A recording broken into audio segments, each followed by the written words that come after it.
The 22 as a survival option. I'm talking about the 22 long rifle and maybe some other 22 rimfires, not like a 223.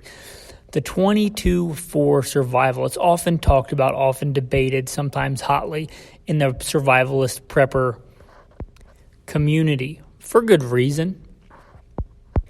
It's got some chops. There's a lot of questions about it. A lot of misunderstanding about it, I think. I'm going to try and clear that up. Today's episode is going to be questions from Patreon that you guys asked about the 22. That's what we're going to talk about today. If that interests you, then I hope you stay tuned. Welcome to the podcast. We're talking about guns, gunfighting tactics, ballistics, the right way with God Almighty at the center, biblical, Judeo-Christian values, and real-world first-hand experience. I am blessed to serve you as host. First and foremost, I am a Christian. That is number one in my life and everything that I do, a follower of God and a servant of Jesus Christ. Also military, law enforcement, private security contracting, longtime hunter, competition shooter, and some other stuff, bullet points in the show notes. Blessed be the Lord my rock, who trains my hands for war and my fingers for battle. Okay, with that, let's get into some of these questions here on the 22 long rifle. One is kind of a comment, but I wish the N.R.A. didn't exist. I think a 8 to 10 inch suppressed bolt action or 1022 would be great, right? Little rifle for that. Okay, a couple of things. Yeah, the N.R.A. is a thing. Should it be a thing? I don't think so, but it is.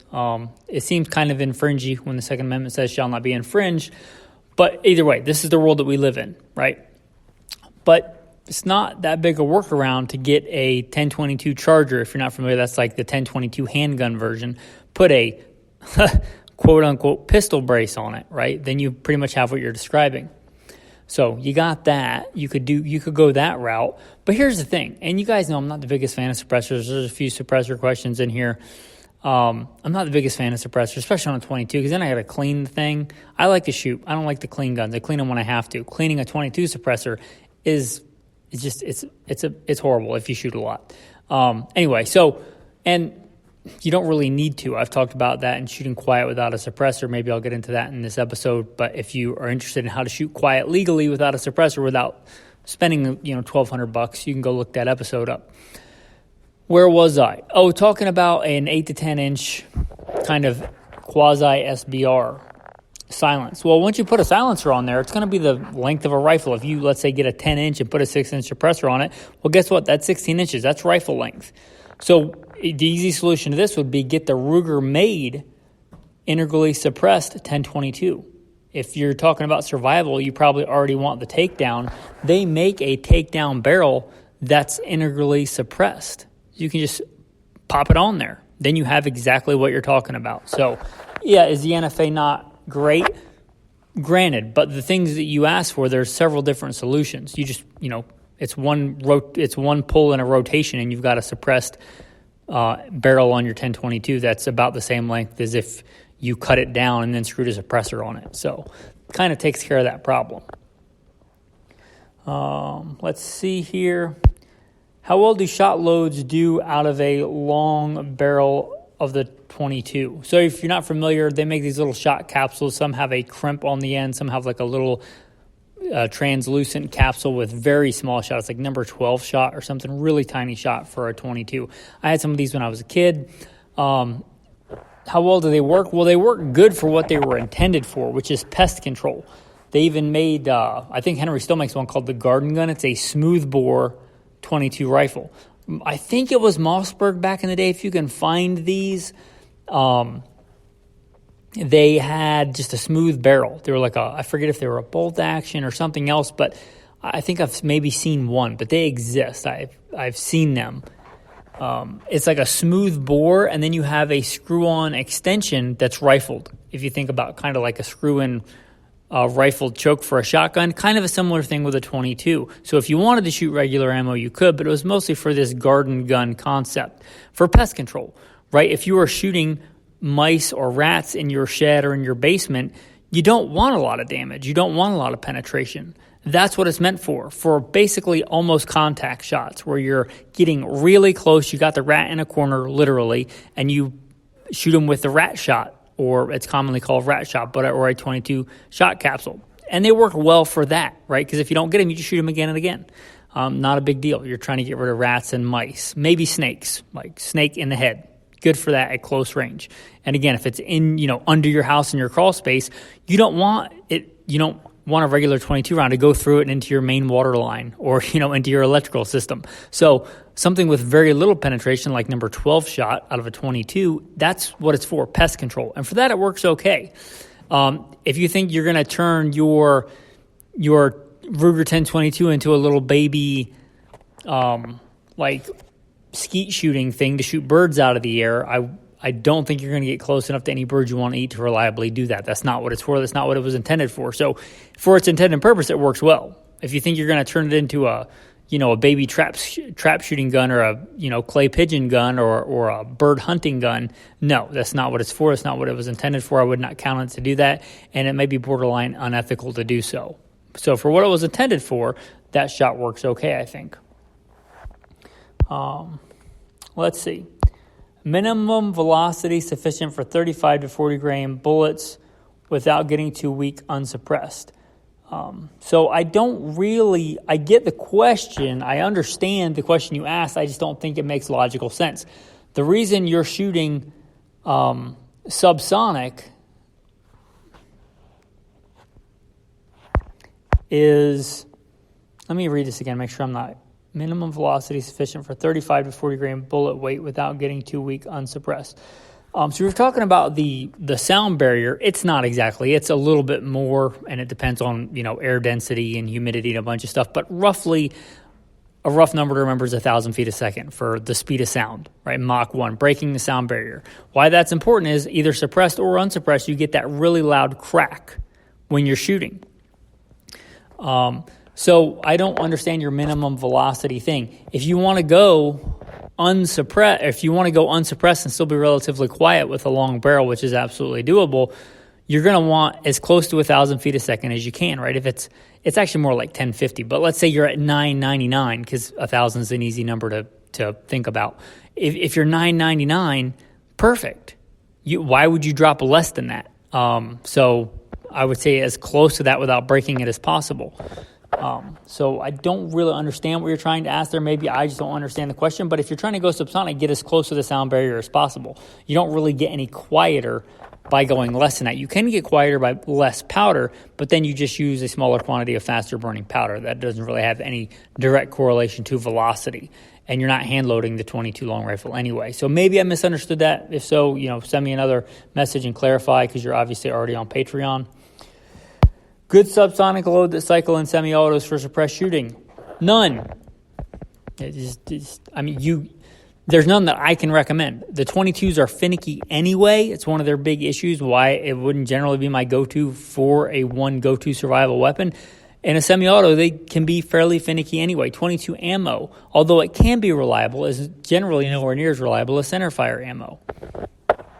And it can be finicky to begin with. In a 22, it can be finicky, even more finicky, and with subsonics, it can be even more finicky. If you want reliable subsonic 22s in a suppressed semi-auto, you are going to have to lay that groundwork. You could have two exact same model Ruger 1022s, and one could like Gemtech subsonic and one could like Remington subsonics, right? So I can't give you an answer to that, none, because you have to practice that for yourself. My recommendation is take the suppressor off and shoot CCI mini mags. They'll probably work. So if you do want to reliably cycle a bunch of different ammo, as much as I love the 1022 and as much as I love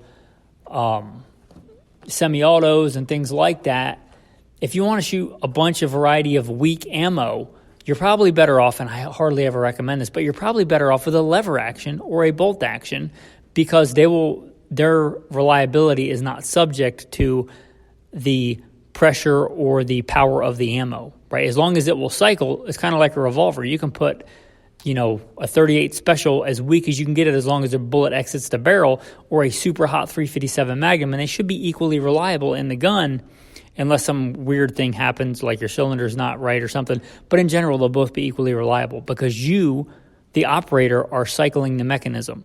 So if you want to shoot a bunch of weak sauce ammo, then a lever action or a bolt action is probably your better bet. The only reason, I think a good reason for a semi-auto and a 22 for this would be quick, reliable shots for self-defense.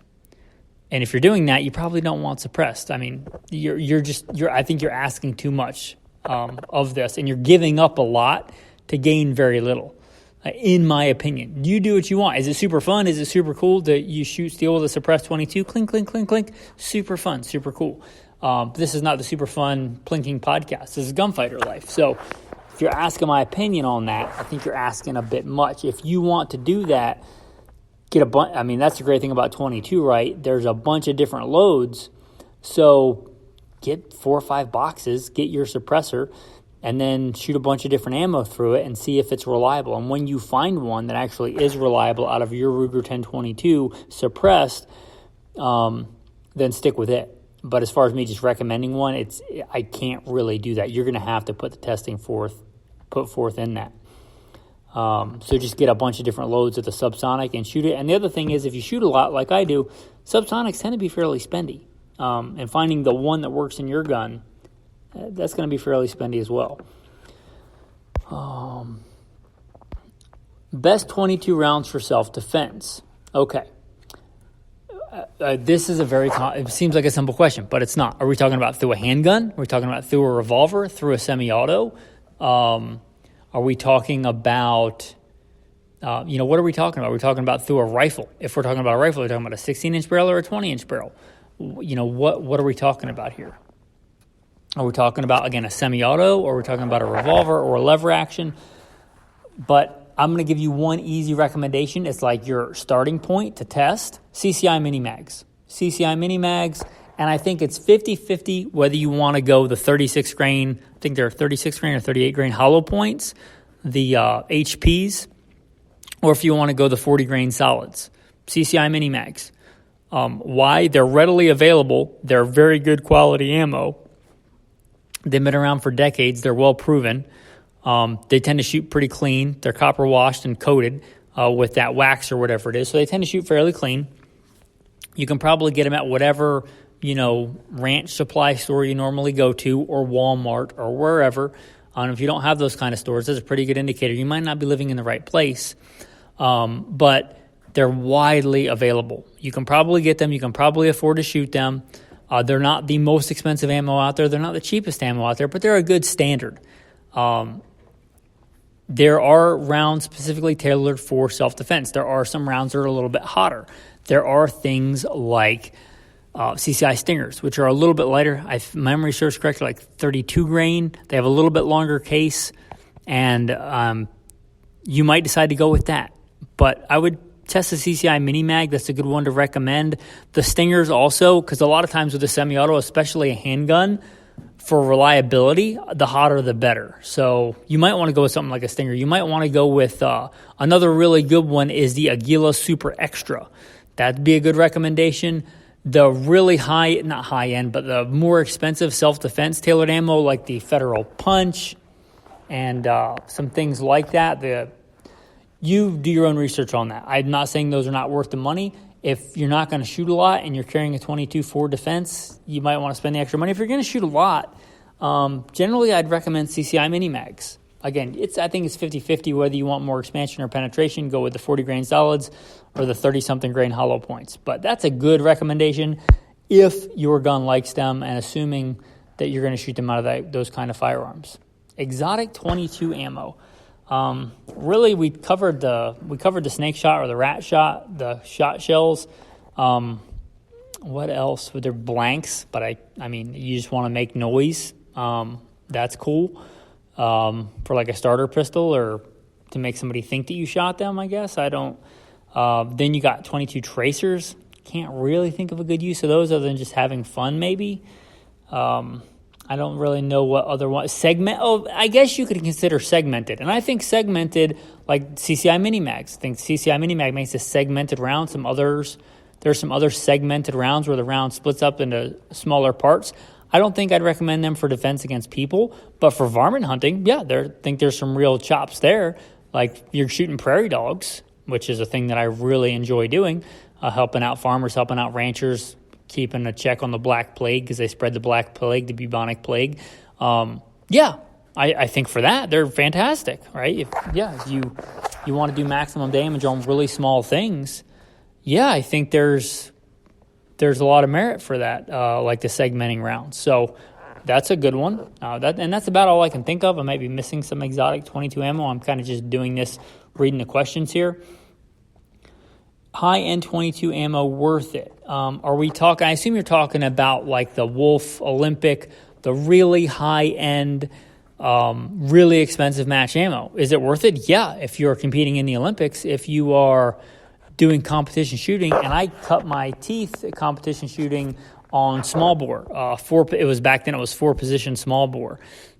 They've generally simplified it to 3-position, but like the bullseye is a little bit bigger than a printed period on a page to give you an idea of the accuracy requirements.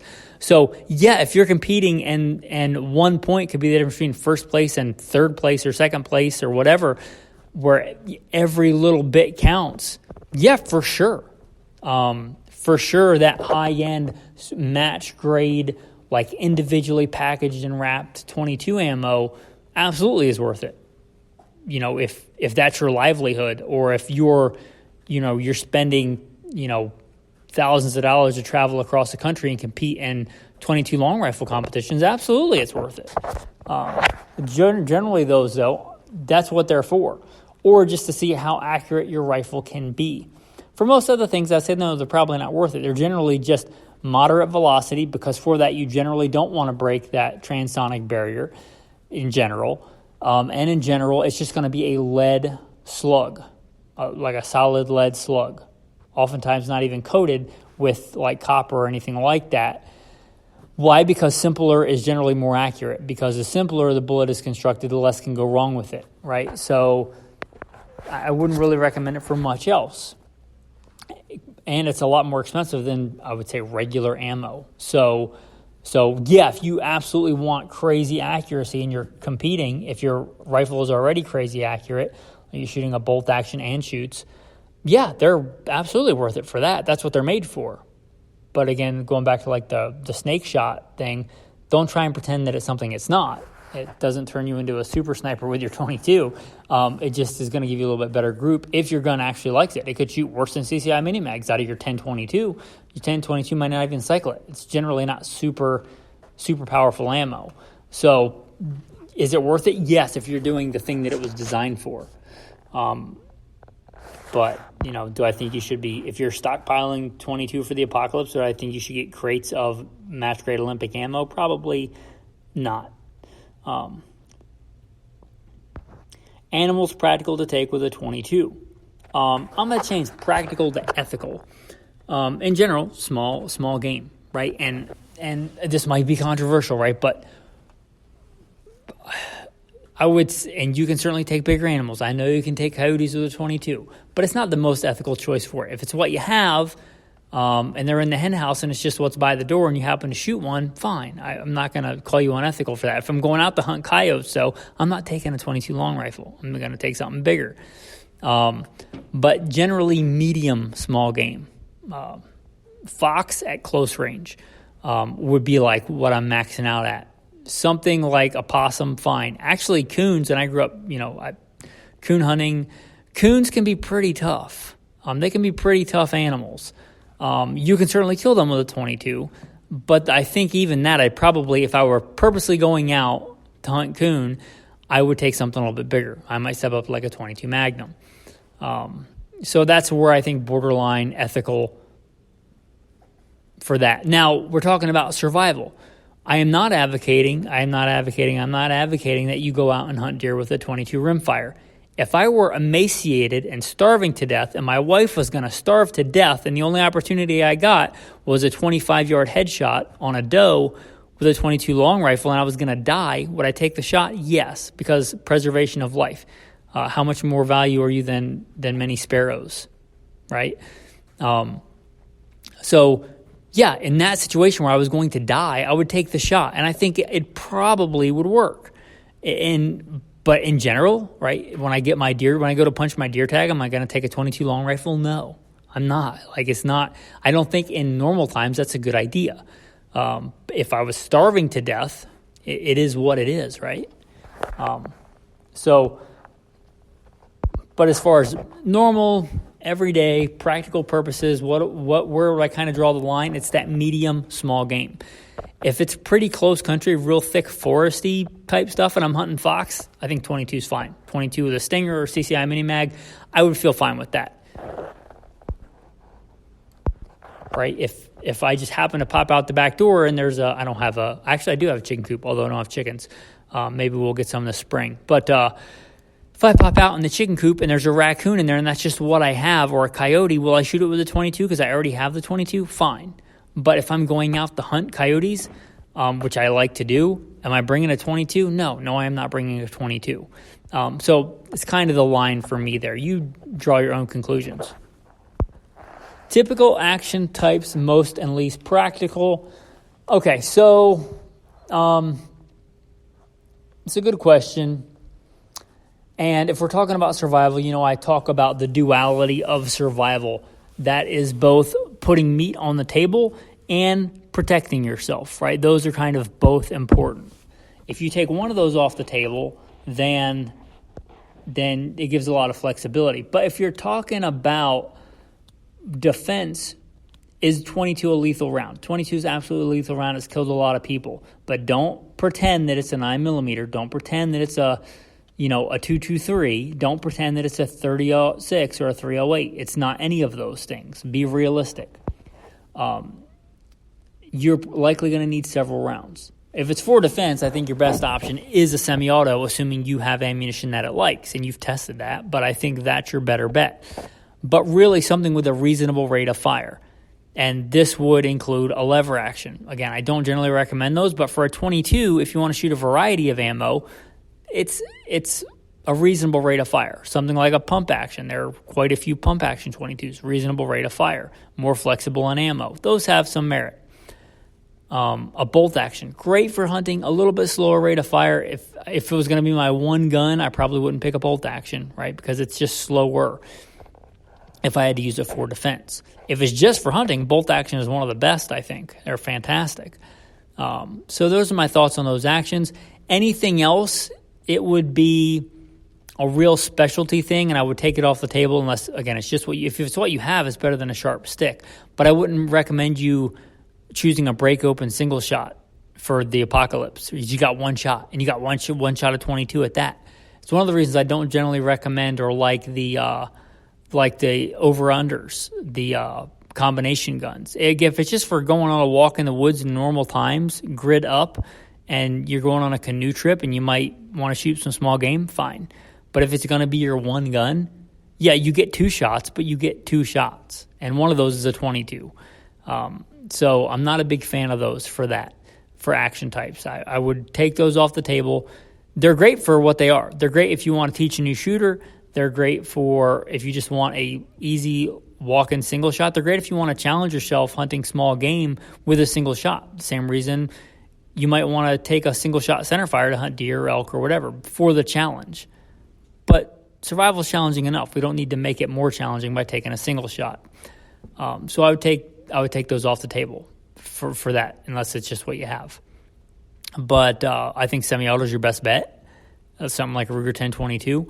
When you get into the handgun, semi-auto is still probably your best bet, although the revolver has a little bit more merit here than I would give it in centerfire because, again, 22 long rifle is not as reliable as centerfire. Now, you can argue and say that it is, but I'm going to tell you that if you took 10 different guns and 10 different loads and put 1,000 rounds through each to get a good sample size, I almost guarantee I would be floored if you did not get more malfunctions with rimfire than centerfire. It's not as reliable. There's a reason we don't make large rimfire, right? There's a reason nobody's making brand new guns in 44 Henry rimfire, right? There's a reason nobody's making 38 caliber rimfires because they're not as reliable. It wasn't as good a system. That's why we went to centerfire.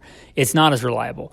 And One of the good things about the revolver, talking about it's not reliant on the ammo for reliability, you could shoot weaker ammo in it. You could shoot 22 shorts or 22 longs in it if that's just what you could get, and they should work okay.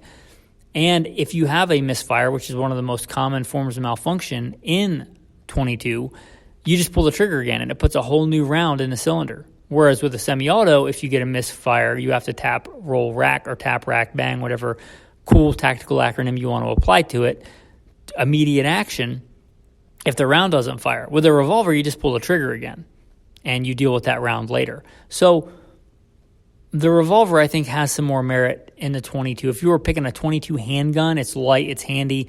You're not really into the uber tactical stuff, but you want a handgun in your bug-out bag for reasons, and you want super light ammo. Yeah, 22 revolver would not be the worst thing in the world to have. Also a question on most reliable actions. Ruger 1022.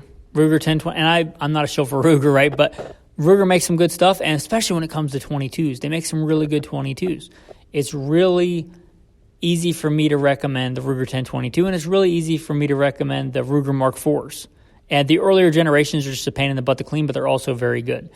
But anything that you've proven to be reliable, but the Ruger 1022 for a rifle, for a long time, the other big popular one was Marlin Model 60, but they don't even make those anymore.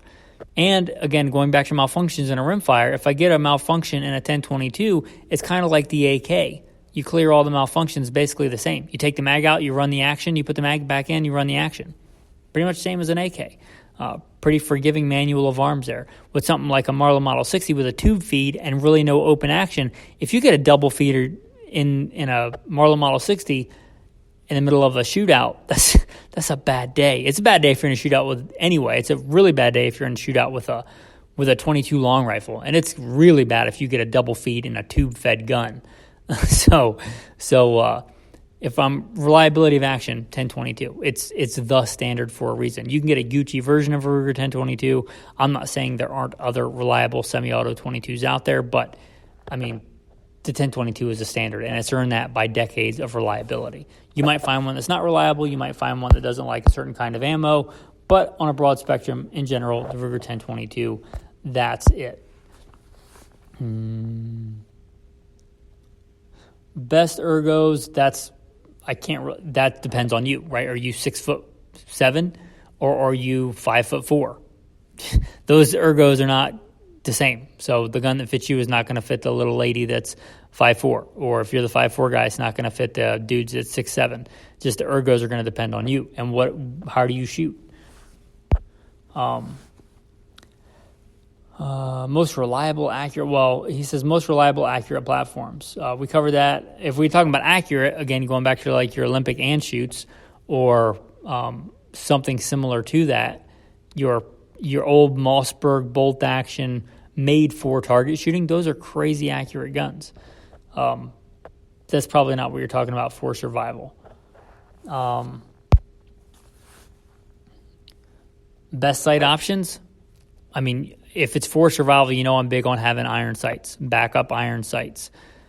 There are some really good iron sights. Talking about the 1022, one of the things that's easy to recommend on it because it has so many aftermarket options. The Tech sights are good. The Williams sights are good. I think they even make the XS sights for the Ruger 1022, although I haven't personally used those. I've used them on other guns. They're pretty good. So there's a lot of really good iron sights. But I think if a survival gun, even if you go with something other than a 1022, it should have iron sights if you're talking about anything for survival. If you're talking about optical sights, you get into the old debate on that I've covered ad nausea for ARs and things like that, and it's really the same debate. Do you want a red dot or do you want an LPVO? I tend to like LPVOs. There's no reason why you wouldn't want an LPVO on your, well, there's a lot of reasons why you would want an LPVO on your 22 for survival. The big one you wouldn't is weight and complexity, right? You could just run iron sights. With a 22, you can shoot them at long range. It's fun to shoot, coffee cans at 200 yards with your 1022 just for funsies. But in general, right, you're talking a closer range weapon. So iron sights are probably going to be good. So good iron sights are probably fine. If you want to run something, a red dot gives you the same advantage that it gives you on a handgun or an AR, right? It's a little bit simpler, which means you have to do less, which means for a given target size at a given distance, you'll have to do less to get a hit on target. So all of the things being equal, you'll be faster with the red dot. So really no difference there when you're talking the 22 versus another platform. Cool. I think that is the questions that I have for today. And like anything else, it's a complex topic. One of the big things on 22s, though, are they're individual. Me telling you what, subsonic ammo is going to work out of your suppressed 22, I can't do that because you're just going to have to test that. If you're looking for a rifle, I would say look for survival. I would give you the recommendation because I had one for years and years, and then it got stolen, and I bought another one. But the Ruger 1022 Takedown, I would start looking there, and then if you decide you want something else, fine. But I would say that's your place to start looking. If you choose something else, if you choose the AR-7 because it weighs a lot less, knowing that it's probably not going to have as long longevity as far as thousands of rounds fired through it, cool. If you decide you want to go with a lever action so you can shoot 22 shorts, great, but know why you're choosing something else. Oh, also, if you don't want to go back and listen to that other episode, if you just, it's just totally legal, right? If you just get a longer barreled 22 and shoot subsonic ammo or CB caps or Calibris or something like that out of a longer barrel, I'm talking 20, 22, 24-inch barrel, they're super quiet because all the powder is burnt. That's what gives that loud pop when you shoot a weapon. It's that pressure and gas when it exits that crown of the end of the barrel. Well, if all that powder is already dissipated, it's pretty quiet already, very quiet, in fact. So you can do that totally legally without a suppressor, without having to spend whatever on a suppressor, and you can do that just fine. Somebody asked me a good go-to suppressor. That was one of the questions. I might have skipped it. Maybe I subconsciously skipped it because I think suppressors are a waste of money, especially when you can shoot quiet legally without one on a 22. But for ones I would recommend, I talked about the integrally suppressed Ruger 1022 barrel. If you're running a 1022, that's an obvious answer there. If you are not, the Sparrow is a decent can. They've been around a lot of years. The Sparrow, it's a lightweight can. It's aluminum. They're fairly affordable as far as suppressors go, although I think they should cost about $40 because it's a very simple machine. I'll just leave it at that. And anything else for a 22 suppressor, I would just say make sure it's easy to take apart and clean because they're kind of a pain in the butt. So other than that, if it's lightweight and it's easy to clean, easily comes apart, then it's fine. Again, they're super simple machines. It's not like no matter what they'd have you believe, it's a tube with rings in it. That's what it is.